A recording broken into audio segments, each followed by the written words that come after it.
Muy bien, esto es otro de los cursos online para que vayan teniendo en cuenta y bueno, a partir de ahora vamos a empezar a ver todo lo que tiene que ver y todo lo que es relativo a lo que es historia económica de segundo año de la Universidad de Ciencias Económicas y de todo lo correspondiente a la carrera de contador y de la licenciatura en ciencia y la licenciatura en administración de empresas, casi la licenciatura de administración de ciencias económicas, pero no. Es el comienzo, empezamos un poco volados al principio. Como les decía, empezamos con la parte de historia económica. La unidad número 1 nos lleva directamente a empezar a tratar o a dar los conceptos más puntuales o elementales de lo que tiene que ver con la historia económica. Cuando se empieza a ver directamente historia económica, la primera comparación radical que se hace con la historia económica es lisa y llanamente la comparación con el desarrollo económico que trae obviamente generado al momento de empezar a avanzar en el tiempo las situaciones frente a las cuales se va enfrentando la propia historia.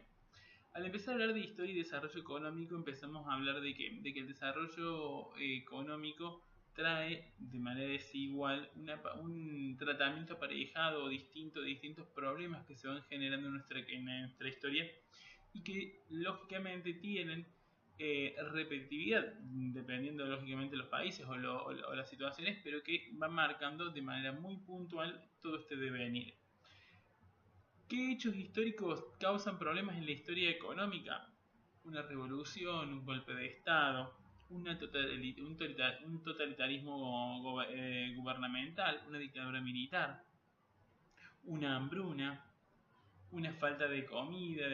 una enfermedad obviamente muy manifiesta a nivel general con todos los puntos, una situación en la cual nos encontremos frente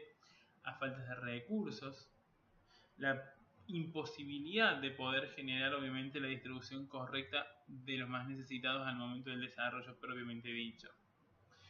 La mayoría de todos, y en relación a esto, por eso es que podemos llegar a estudiar o avanzar o a entender que hay obviamente naciones ricas, naciones pobres, países más desarrollados, países menos desarrollados, y que a través de esto lógicamente se van a ir generando y mostrando en todos estos cambios que vamos a ir viendo a medida de estas unidades en la economía, de cómo también se van a ir estipulando en tiempo y forma esas situaciones. Muchas investigaciones a nivel mundial han llegado al desarrollo lógico de lo que fue este cambio y esta situación económica en los distintos países. Por eso es que corresponde estudiarlas como se ameritan, cómo se dan lógicamente y cómo se pueden llegar a entender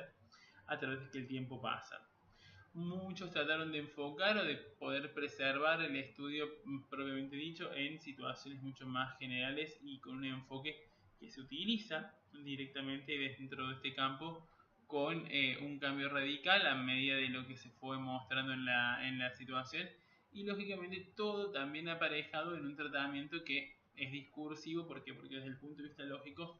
nos muestra de manera particular cuál es el desarrollo económico y lógico que tuvimos desde un principio hasta ahora. Por eso es que dentro de esta situación y con respecto a ello,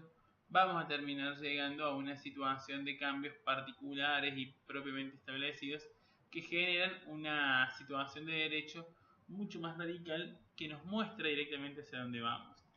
Como decíamos, hay países que son desarrollados y países que son subdesarrollados. La situación lógica nos pone en ello porque así la economía y la situación se da. Que un país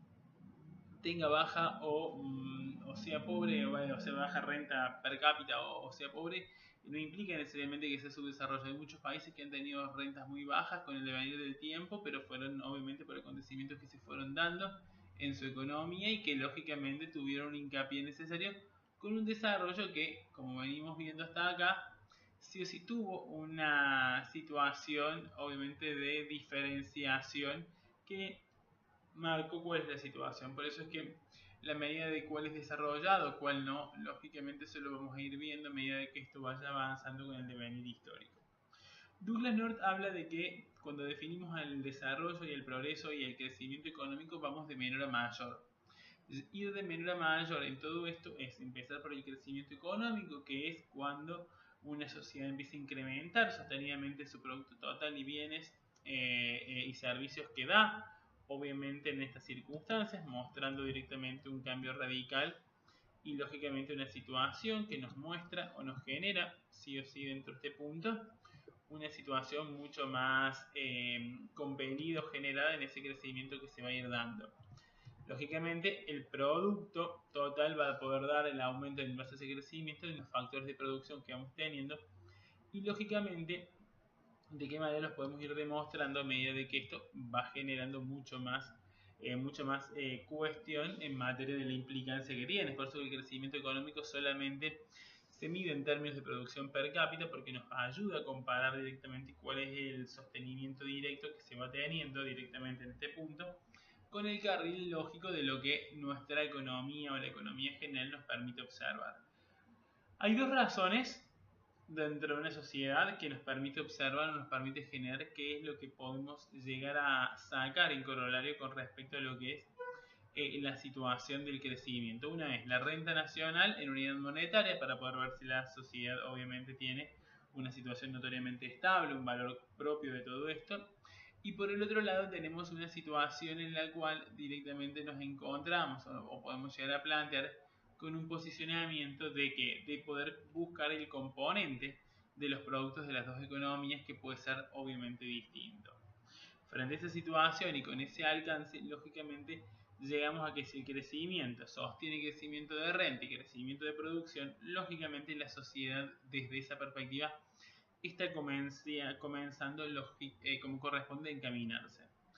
Esa sumatoria, ese beneplácito o esa situación de avance llega a que la suma de toda esta cuestión nos termina lógicamente alcanzando, mostrando lo que es el desarrollo económico. El desarrollo es que el crecimiento de la parte económica, o sea, el crecimiento económico se da con la perspectiva particular y determinada de lo que venimos viendo hasta acá, con un avance mucho más significativo, mucho más directo, y también con una situación que nos muestra directamente que la organización económica, la estructura económica de ese país está avanzando, lógicamente organizada y con causas de crecimiento que hacen que el modelo sea ineludible, o sea que no podamos lógicamente dudar bajo ningún aspecto dentro de esta situación. Ese crecimiento y ese desarrollo encaminado terminan dando efecto a una sumatoria propia y cierta que termina siendo en esta situación ni más ni menos que el corolario de un progreso económico con más signos de mayor crecimiento sostenido hacia un largo plazo, hacia un avance que nos permite observar que la economía está dando resultados y que dentro de esta previsión nos hace ver de manera radical cuál es el punto particular de acuerdo a lo que venimos viendo que llegamos a poder observar esa situación. Con ese progreso, con esos métodos productivos y con ese avance particular, la idea sería que el progreso sería total. Sí, pero hay una cuestión que tener en cuenta. Muchas veces ese progreso o ese desarrollo trae consecuencias negativas. Por ejemplo, ¿en qué? En que si yo progreso a nivel país, tengo que tener en cuenta que hay muchos países que no tienen ni siquiera en cuenta el poder, lógicamente, establecer o poder mostrar cuál sería directamente el qué y el correlato que deberíamos tener con la protección del medio ambiente, porque no todo es equilibrado en este progreso, o sea, siempre hay factores que pagar y en ese desarrollo cuestiones que hacen que la situación radical termine cayendo de acuerdo a lo que venimos viendo. Entonces, por ello es que a través de esta situación y de estos cambios, el progreso económico se termina dando, pero obviamente en perspectivas distintas a las que venimos estudiando hasta acá. Douglas North habla de que hay factores determinantes del desarrollo económico, tal cual, eso es economía básica. La historia económica, cuando se basa en la economía, en la escuela clásica terminamos hablando de que una clasificación tripartita de factores de producción que siempre se van a dar. Por un lado tenemos lo que es tierra, por otro lado tenemos lo que es lógicamente el trabajo y por el otro lado tenemos también lo que es el capital. Con un análisis determinado, desarrollado y propio todo esto, llegamos a la conclusión de que sí, de que siempre se va a establecer dentro de este marco ese punto particular y lógico de decir, señores, está correctamente generado y determinado en que toda economía tiene dentro de este punto un alcance radical en relación a lo que venimos viendo. Y es por eso que a partir de esta situación y con respecto a lo que venimos estudiando, sí o sí terminamos hablando de manera directa en que el desarrollo económico termina atacando y avanzando en estos factores. Lógicamente, la mayoría de las instituciones ven o presuponen que son variables fijas dentro de la economía, que dentro del desarrollo y esta clasificación alcanzamos a poder decir que, bueno, que en dicha clasificación y en dichos productos tenemos, por un lado, la población, que es el factor humano, que es una mezcla obviamente determinada y propia de todo lo que se puede llegar a establecer dentro de esta situación, en donde la consideramos como tal al momento de desarrollar lógicamente este punto y esta aplicabilidad. Los recursos que son los económicos propiamente dichos y que determinan directamente la aplicabilidad puntual. Al comenzar la historia, lógicamente dentro de este plano, el mejor recurso utilizado que teníamos era la tierra y lógicamente fue el que todos trataron de generar de manera particular. Y lógicamente esos recursos con ese capital y con esa población termina desarrollando y avanzando de manera sistemática hacia este punto. En estas situaciones, las innovaciones tecnológicas y las instituciones para Douglas North son necesarias. ¿Por qué? Porque no se queda con los tres factores. Se queda también con la utilización directa de lo que venimos viendo y determinando dentro de este plano, generando directamente una situación propia y determinante de lo que se puede llegar a observar en esta situación. ¿Qué significa? Que Douglas North termina estudiando y avanzando y diciendo que cuando hay que terminar de integrar al capital más todo lo demás en materia de producción, la población, el capital y el trabajo tienen que estar acompañados por innovaciones tecnológicas que muestran un avance sostenido de todo esto y que también se alcance a poder generar la posibilidad o la perspectiva de lo que venimos mostrando. También tenemos que tener en cuenta que se van a dar las instituciones sociales, que es el Estado, y es el que nos permite mostrar de manera radical directamente el control sobre esta situación. Al establecer esta posibilidad y esta determinación, tenemos que tener en cuenta que lisa y llanamente entonces el alcance directo de esto tiene esa posición. En este plano, Douglas North habla de dos escuelas, la marxista y la institucionalista. La marxista afirman que obviamente se puede comprender el proceso económico y la evolución de la humanidad teniendo en cuenta y pudiendo observar o mostrar directamente todo lo que corresponde al modo de producción, que es el Estado el que tiene que lógicamente mostrar un modo de producción particular y determinado, indicando de manera radical directamente cómo se avanza. Todo lo demás es la superestructura de lo que se puede llegar a establecer directamente en este punto y podemos llegar a entenderlo dentro de esta, lógicamente, implicancia. Con ese avance, con esa estructura y con esa situación, tenemos en cuenta que entonces los marxistas terminan mostrando entonces que el avance de la economía, de la historia económica, para ellos es el modo de producción que el Estado le enseña a la sociedad para que a partir de ahí lo puedan comprender.